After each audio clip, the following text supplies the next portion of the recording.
John. Yeah, good morning. I think Morning. I'm rowing in very much in behind Hector.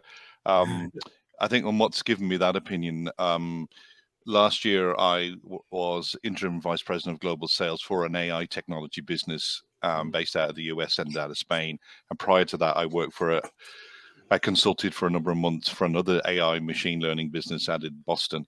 Um, and I think the adoption where you can see that this is going to manifest into sales is how the customer service world has adopted the use of knowledge libraries, messenger, how chatbot AI conversational intelligence is moving to a point where, to what Hector mentioned, I think if you look at the buyers and you look at today and 10 years ago, we have seen a complete 360-degree change in buyer behavior.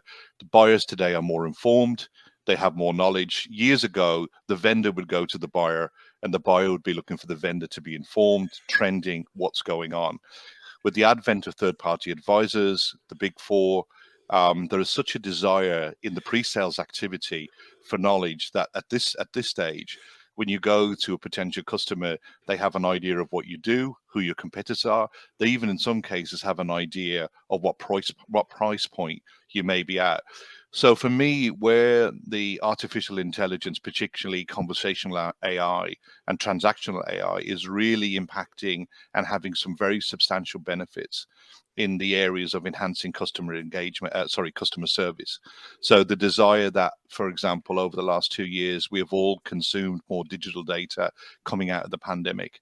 We've all learned to buy and do other areas. So we've now kind of uniformed out that this language and communication style is one that we're comfortable with. And I think when you start talking about areas that this can make a difference, I see that creeping in very substantially into the area of pre-sales, for example. The area of very specialized sales, where you need an extensive, one of the projects we worked on a year or so ago, is where the knowledge library and a bot was set up to support the internal sales team, that it could tell the temperature and could give the specifications of plastic that you need to deploy in the desert or you need to deploy in the North Pole. And so it became an aid to the sales organization when they're talking to customers. To turn that the other way around, that it can help be part of the customer engagement, I think we're not that far away. I still agree with Kat, and I'm an advocate of that because I think we're all people. It won't close deals. And I think that what we have still seen today, that once you have gone through the process of the buyer journey and come out the other end, you still need that human interaction. You still need that experience on how to negotiate and how to be commercially aware and cut a good deal that's a win for you and a win for the customer. But I think the desire to drive efficiency, which is where the artificial intelligence around conversational and transactional AI is really taking place. The desire no longer to work in call centers, the idea that you can have a bot environment that can have an engagement environment with a customer and then escalate to a live agent, and that agent can see the entire transaction of the conversation. And if so, the agent can then pass that back to the bot.